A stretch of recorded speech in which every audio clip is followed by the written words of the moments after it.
இந்த அஞ்சலி கார்த்திகை ஏமாத்தினதுக்கு அப்புறமா இந்த ஒரு சுச்சுவேஷனுக்கு தான் நம்ம கார்த்திக் தள்ளப்பட போறாரு. ஏன்னா கார்த்திக் வந்து பார்த்தீங்கன்னா உண்மையிலேயே நல்லவங்க யாரு கெட்டவங்க யாரு அப்படின்றது எதுவுமே தெரிஞ்சுக்காம இப்போ ரொம்பவே வந்து பார்த்தீங்கன்னா தவறான பாதையில் போயிட்டு இருக்காரு. கடைசியா என்ன நடக்கும்? இந்த அஞ்சலி வந்து பார்த்தீங்கன்னா அழகா ஏமாத்திட்டு மொத்த சொத்தையுமே சுருட்டிட்டு அவ பாட்டுக்கு வந்து பார்த்தீங்கன்னா எஸ்கேப் ஆயிடுவா. நம்ம கார்த்திகை ஒரு டிஷ்யூ பேப்பரை மாதிரி வந்து பார்த்தீங்கன்னா அதாவது யூஸ் பண்ணிட்டு கசக்கி தூக்கி போட்டுருவா. அந்த மாதிரி ஒரு சுச்சுவேஷன் தான் கார்த்திக்கு இப்போ உருவாயிருக்கு.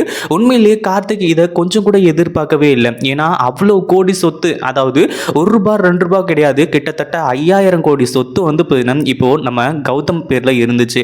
அப்படி இருக்கும்போது மொத்தத்தையுமே இந்த கார்த்திக் எழுதி வாங்கிக்கிட்டாரு.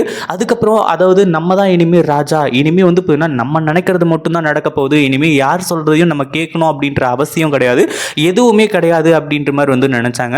ஆனா கடைசியா என்னாச்சு அப்படின்னு பாத்தீங்கன்னா உண்மையிலேயே இப்படி ஒரு சம்பவம் நடக்கும் அப்படின்னு சொல்லிட்டு கார்த்திக் எதிர்பார்த்திருக்க மாட்டாரு. அதாவது நம்ம மலை போல நம்பின இந்த அஞ்சலி நம்மளை இப்படி வந்து ஏமாத்திட்டாலே அப்படின்ற மாதிரி வந்து நினைச்சு நம்ம கார்த்திக் பயங்கரமா வருத்தப்படுறது, ஃபீல் பண்றது, இப்படிப்பட்ட சம்பவங்கள் தான் நடக்க போகுது.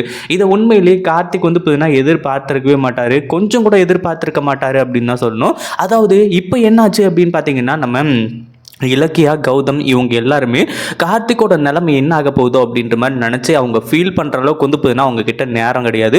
ஏன்னா மறுநாள் வந்து அந்த அதாவது எங்கேயாச்சும் வந்து தங்கறதுக்கு இடம் கண்டுபிடிச்சாகணும். இவங்க கிட்ட இருக்கிறது கம்மியான பட்ஜெட்டு. அப்படி இருக்கும்போது வந்து எங்கேயுமே அந்த அதாவது எங்கேயுமே வீடு கிடைக்கிறதில்ல, ஒன்றும் இல்லை, அதுவும் இல்லாமல் சாப்பிட்றதுக்கு வழி இல்லாமல் இப்படி தான் வந்து இருக்க போகிறாங்க. உண்மையிலே இது எல்லாமே ரொம்பவே அதிர்ச்சியான சம்பவம் அப்படின்னு தான் சொல்லணும். அதுலேயும் காலையிலே எந்திரிச்ச உடனே கோவிலிருந்து வந்து நம்ம கௌதமும் இலக்கியாவும் அதாவது நம்ம ஜானகியும் ரேவதியும் விட்டுட்டு போகிறாங்க.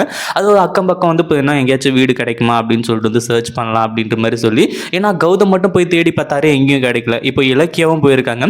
அவங்களும் வந்து நிறைய இடத்துல விசாரிக்கிறாங்க. அப்போ தான் வந்து ஒரு லேடி தென்படுறாங்க. அவங்க கிட்ட தான் வந்து இப்போ இந்த மாதிரி எங்களுக்கு வீடு வேணும் அப்படின்ற மாதிரி வந்து கேட்டுட்டு இருக்காங்க. அதாவது நம்ம கௌதம் கிட்டேயும் இலக்கியா கிட்டேயும் அந்த அட்வான்ஸ் அப்படின்ற ஒரு பணம் தருவாங்க இல்லையா, முன் பணம் அப்படின்ற மாதிரி சொல்லி, அந்த பணத்தை கொடுக்குற அளவுக்கு வந்து இவங்க கிட்ட காசு இல்லை. ஏதோ வாடகை கொடுக்கறதுக்கு மட்டுமாச்சும் வந்து இருக்கு. பட் இருந்தாலும் வந்து இப்போ என்ன பண்றது ஏது பண்றதுன்னு சொல்லிட்டு வந்து தெரியாம இருந்துட்டு இருக்காங்க. அந்த லேடி கிட்ட அட்வான்ஸ் எங்களால் கொடுக்க முடியாது, மாசம் மாசம் வாடகையை நாங்கள் கரெக்டாக கொடுத்துட்றோம் அப்படின்ற மாதிரி வந்து சொல்லும்போது அந்த லேடி வந்துட்டு அட்வான்ஸ் இல்லாமல் யாருக்கும் வீடு தரது கிடையாது அப்படின்ற மாதிரி வந்து சொல்லி அவங்களும் அங்கேருந்து கிளம்பி போயிடுறாங்க. இப்போ இவங்களோட சுச்சுவேஷன் மாற ஆரம்பிச்சிடுச்சு. இன்னொரு பக்கம் நம்ம ஜானகி, ரேவதி இவங்க 2 பேரும் ரொம்ப நேரம் ஆயிடுச்சு, இன்னமும் வந்து நம்ம கௌதம் இலக்கியாலாம் வரல அப்படின்ற மாதிரி வந்து சொல்லி எப்படியோ ஒரு வழியாக வந்து கடைசியில் நம்ம கௌதமும் இலக்கியாவும் அவங்களுக்கு வந்து ஒரு வீட்டை தேடி கண்டுபிடிச்சி இங்கே வந்துட்டாங்க. அதாவது அவங்களுக்கு இப்போ தங்கறதுக்கு இடம் கிடைச்சிருச்சு, திங்கிறதுக்கு வந்து சோறு எப்படியாச்சும் வந்து வாங்கிட்டு வந்துடலாம், அதுக்கான பணம் வந்து கொஞ்சம் இருக்குது அப்படின்ற மாதிரி இருந்துட்டு இருக்காங்க. ஆனால் இதை வச்சுக்கிட்டு ரொம்ப நாள்லாம் ரன் பண்ண முடியாது. அட்லீஸ்ட் ஒரு 2-3 நாளைக்கு தாங்கலாம். அதுக்கு மேலே என்ன பண்ண போகிறோம், நம்மக்கிட்ட ₹1 பணம் இல்லை, எங்கே போய் நிற்க போகிறோம் அப்படின்ற மாதிரி தெரியாமல் இருந்துட்டு இருக்காங்க. உண்மையிலேயே இப்படி பல கோடி சொத்து வச்சுட்டு இருந்தவங்களுக்கு இப்படி ஒரு நிலைமையா அப்படின்ற மாதிரி தான் இருந்துகிட்டு இருக்கு. கடைசியாக என்ன ஆகுது அப்படின்னு பார்த்தீங்கன்னா நம்ம கௌதமும் இலக்கியாவும் சொந்த காலில் நின்னாச்சு கூட இந்த குடும்பத்தை நாங்கள் ரன் பண்ணுவோம், ஜானகி அம்மாவையும் அதே மாதிரி ரேவதி அம்மாவையும் வந்து நாங்கள் காப்பாற்றுவோம் அப்படின்ற மாதிரி வந்து சொல்லி அடுத்ததாக வேலைக்கெல்லாம் அரேஞ்ச் பண்ணி வேலைக்கெல்லாம் போக போகிறாங்க. உண்மையிலேயே இது எல்லாமே ரொம்ப நல்ல விஷயம். என்னதான் பணக்காரங்களாக இருந்தாலுமே கூட கடைசியில் ஏழையாகும் போது அவங்க அந்த ஒரு சுச்சுவேஷனை புரிஞ்சுக்கிட்டு கடைசியில் வந்து இப்போது எல்லாத்தையுமே ஈக்குவலாக பார்த்து இப்போ அவங்க வந்து வேலைக்கு போயிட்டு தான் நம்ம இதெல்லாம் பண்ணி ஆகணும் அப்படின்ற மாதிரி நினைக்கிறது ரொம்ப நல்ல விஷயம். ஆனால் அதே சமயம் இப்படி நடக்கும் அப்படின்ற இவங்களுக்கு தெரியாம போயிடுச்சு. அதாவது இப்போ வழக்கம் போல வந்து கௌதம், இலக்கியா, ஜானகி, ரேவதி 4 பேருமே அவங்க ரெகுலராக போகிற அந்த கோயிலுக்கே வந்து போகிறாங்க. அங்கே போயிட்டு தன்னோட குறைகள் எல்லாத்தையுமே சொல்கிறாங்க. அதாவது இந்த மாதிரி ஆயிடுச்சு, அதாவது ஏற்கனவே எல்லாமே நல்லாவே தெரியும். அதே மாதிரி இப்போ வந்து நம்ம ஜானகி இருந்துட்டு எப்படியாச்சும் சீக்கிரமாக நல்ல வழியை காட்டணும் அப்படின்ற மாதிரி சொல்லி, அதாவது கௌதம் வந்து இப்போ பிஸ்னஸ் தொடங்கி சீக்கிரமாக முன்னுக்கு வரணும் அப்படின்ற மாதிரி நினச்சிக்கிட்டு இருக்காங்க.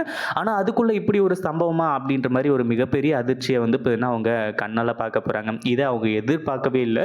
உண்மையிலே இப்போ என்ன பண்ணுறது ஏது பண்ணுறது அப்படின்னு தெரியாமல் தான் இருக்க போகிறாங்க. அதாவது தூரத்தில் வந்து யாரோ ஒருத்தர் இருக்கிற மாதிரி, அதுவும் குடிச்சிட்டு விழுந்து தலையெல்லாம் அடிபட்டு காயப்பட்டு இருக்கிற மாதிரி வந்து இவங்க கண்ணுக்கு தென்படுறாங்க. அவங்கள பார்த்த உடனே பயங்கரமான அதிர்ச்சி. அது மட்டும் இல்லாமல் அவங்கள காப்பாற்றலாம் அப்படின்ற மாதிரி சொல்லி குடுகுடுன்னு 4 பேருமே போகிறாங்க. கிட்ட போய் பார்க்கும்போது தான் தெரிய வருது அது நம்ம கார்த்திக் அப்படின்ற மாதிரி வந்து சொல்லி இவங்க 4 பேருக்குமே வந்து ரொம்ப மனசுடைஞ்சு போயிடுது. ஏன்னா கார்த்திக் பேரில் இப்போ பல கோடி ரூபாய் சொத்து இருக்கு, அவன் சந்தோஷமாக தான் இருக்க போகிறான், அதை அதில் எந்த ஒரு சந்தேகமும் கிடையாது அப்படின்ற மாதிரி நினச்சாங்க. அதுவும் அஞ்சலி வந்து பார்த்தீங்கன்னா, சரி ஓகே நம்ம விஷயத்துல தான் இப்படி பண்ணிட்டா, கார்த்திக் விஷயத்துல இப்படி பண்ண மாட்டா, கார்த்திக் கூட சந்தோஷமா இருக்கட்டும் அப்படின்ற மாதிரி நினைச்சாங்க. ஆனா கடைசியில இந்த அஞ்சலி அடிச்சு விரட்டியிருக்கா அப்படின்ற ஒரு விஷயம் தான் தெரிய வரப்போகுது. கார்த்திக் என்னப்பா ஆச்சு, என்ன ஆச்சு உனக்கு, யார் உன்னை இப்படி பண்ணா, ஏன் இப்படி வந்து இருக்க, எதுக்காக குடிச்சிருக்க, உன் தலையில் அடிபட்டிருக்கு, என்னப்பா ஆச்சு அப்படின்ற மாதிரி வந்து கேட்கும்போது, எல்லாமே போச்சுமா, நீங்க வந்து பார்த்தீங்கன்னா எவ்வளவோ சொன்னீங்க, அண்ணன் எவ்வளவோ சொன்னா, இலக்கிய அண்ணி எவ்வளவோ சொன்னாங்க, ஆனா நான் அது எதையுமே கேட்காம அஞ்சலி எனக்கு உதவி பண்றா, அஞ்சலி தான் எனக்கு எல்லாமே, அஞ்சலி வந்து பார்த்தீங்கன்னா என்னோட உரிமையை வந்து பார்த்தீங்கன்னா வாங்கி தரா, என்னோட சொத்தை வாங்கி தரா அப்படின்ற மாதிரி வந்து சொல்லி அவளை நான் முழுசாக நம்பினேன். ஆனால் இப்படி அவள் என்னை ஏமாற்றிட்டு போவா அப்படின்ற மாதிரி நான் கொஞ்சம் கூட எதிர்பார்க்கவே இல்லை அம்மா அப்படின்ற மாதிரி வந்து சொல்லி ஜானகி கிட்ட பயங்கரமாக கதறி எழுறாங்க. என்ன சொல்கிற கார்த்திக், எப்படி வந்து பார்த்தீங்கன்னா இது நடந்துச்சு, எப்படி உன்னை ஏமாற்றிட்டு போனான்னு சொல்லிட்டு வந்து சொல்கிற, இப்போ எல்லா சொத்துமே உன் பேரில் தானே இருக்குது அப்படின்ற மாதிரி கேட்கும்போது, இல்லை நீ எல்லா சொத்தும் என் பேரில் இல்லை, எல்லாத்தையுமே அஞ்சலி அவள் பேருக்கு மாற்றிக்கிட்டா, அப்படி மாற்றினதுக்கு அப்புறம் தான் அவளோட சுயரூபமே தெரிய வந்துச்சு, இத்தனை நாளாக வந்து பார்த்தீங்கன்னா இதுதான் நடந்துச்சு அப்படின்னு சொல்லிட்டு ஃப்ளாஷ்பேக் எல்லாத்தையுமே சொல்கிறாங்க. இந்த மாதிரி முதல்ல கம்பெனி பேரை தான் வந்து பார்த்தீங்கன்னா அவளோட பேருக்கு மாற்றணும், அதாவது கம்பெனி கௌதம் அண்ணன் பேரில் இருந்துச்சுல்ல, கௌதம் என்டர்பிரைசஸ்ன்னு சொல்லிட்டு அந்த பேரை அஞ்சலி பேருக்கு வந்து பார்த்தீங்கன்னா மாற்றணும், அஞ்சலியோட பேர் அஞ்சலி என்டர்பிரைசஸ்ன்னு வைக்கணும் அப்படின்ற மாதிரி வந்து சொல்லிக்கிட்டு இருந்தா, சரி ஓகே கம்பெனி பேர் தானே அப்படின்ற மாதிரி வந்து சொல்லி நானும் மாற்ற ஆரம்பித்தேன். அதுக்கப்புறமா அந்த பிரச்சனை இந்த பிரச்சனை அப்படின்ற மாதிரி சொல்லி எல்லா சொத்தையுமே அஞ்சலி பேருக்கு வந்து பார்த்தீங்கன்னா மாற்ற சொன்னா, நானும் வேற வழி இல்லாமல் சரி ஓகே நம்ம பொண்டாட்டி தானே, அவள் எங்கே போயிட போறா, நம்ம பொண்டாட்டி அப்படின்ற மாதிரி வந்து நினச்சேன், அமைதியாக விட்டேன். ஆனால் அஞ்சலி இப்படி பண்ணுவான்னு நான் கொஞ்சம் கூட எதிர்பார்க்கவே இல்லை. அவள் ரொம்ப பெரிய விஷயம் எல்லாத்தையுமே செஞ்சுட்டா. அதாவது என்னை வந்து பார்த்தீங்கன்னா அந்த சொத்து எல்லாமே அவள் பேருக்கு மாறின அடுத்த செகண்டு நீ யார், என்ன யாருன்னு எனக்கு தெரியாது அப்படின்ற மாதிரி சொல்லி கழுத்தை பிடிச்சி வெளியே தள்ளிட்டான். அவளை போய் நான் நம்பினேன் அப்படின்ற மாதிரி வந்து சொல்லி என் புத்தியை நானே செருப்பால் அடிச்சுக்கலாம் போல இருக்கு அப்படின்ற மாதிரி சொல்லி கார்த்திக் பயங்கரமாக கதறி எழுதிட்டு இருக்காங்க. அதாவது எப்படியோ ஒன்று அஞ்சலி வந்து பார்த்தீங்கன்னா ஏமாத்தினது உண்மையாக இருந்தாலுமே கூட கார்த்திக் கடைசியில் வந்து பார்த்தீங்கன்னா இவங்க கிட்ட வந்து சேர்ந்தது. அதுவும் இல்லாமல் நம்ம கார்த்திக் சொல்றாரு, நான் இதுக்கப்புறம் உயிரோடவே இருக்கக்கூடாது, செத்துடலாம் அப்படின்ற மாதிரி நினைச்சேன். உங்க எல்லாரையுமே எப்படி நான் ஃபேஸ் பண்ண போறேன், அதாவது உங்களை அதே மாதிரி இலக்கிய அண்ணிய கௌதமண்ணனை எல்லாரையுமே எப்படி ஃபேஸ் பண்ண போறேன் அப்படின்ற மாதிரி தெரியாமல் இருந்துட்டு இருந்தேன். இதுக்கு மேலே நான் உயிரோடு இருக்கிறதுல எந்த ஒரு அர்த்தமே கிடையாது. கௌதம் அண்ணன் பேரில் இருக்கும்போது சொத்து எல்லாமே இருக்கும்போது எல்லாருமே சந்தோஷமா இருந்தேன், சந்தோஷமா இருந்தோம், எந்த ஒரு பிரச்சனையும் இல்லை. ஆனால் எப்போ வந்து பார்த்தீங்கன்னா என் பேருக்கு மாறிச்சோ அப்போதான் எல்லா பிரச்சனையும் வந்துச்சு. அஞ்சலி பேச்சை கேட்டுக்கிட்டு நானும் மிகப்பெரிய தப்பு எல்லாத்தையுமே பண்ணிட்டேன். இதுக்கு மேலேயும் நான் உயிரோடு இருக்கிறதுல அர்த்தமே கிடையாது, நான் இப்போவே சாகுறேன் அப்படின்ற மாதிரி வந்து சொல்லி நம்ம கார்த்திக் பயங்கரமாக கதறி எழுதிட்டு இருக்காங்க. ஆனால் இப்போ நம்ம கௌதம், இலக்கியா, ஜானகி இவங்க எல்லாருமே சும்மா விடுவாங்களா அப்படின்னு கேட்டிங்கன்னா கிடையாது. அஞ்சலியை உண்டு இல்லைன்னு பண்ண போகிறாங்க, அதில் எந்த ஒரு சந்தேகமும் இல்லை. இந்த வீடியோ பிடிச்சிருந்தா லைக் பண்ணுங்கள், ஷேர் பண்ணுங்கள். இப்போ தான் நம்ம சேனலுக்கு ஃபர்ஸ்ட் டைம் வரீங்க அப்படின்னா கீழே இருக்க சப்ஸ்கிரைப் பட்டனை ப்ரெஸ் பண்ணிக்கோங்க.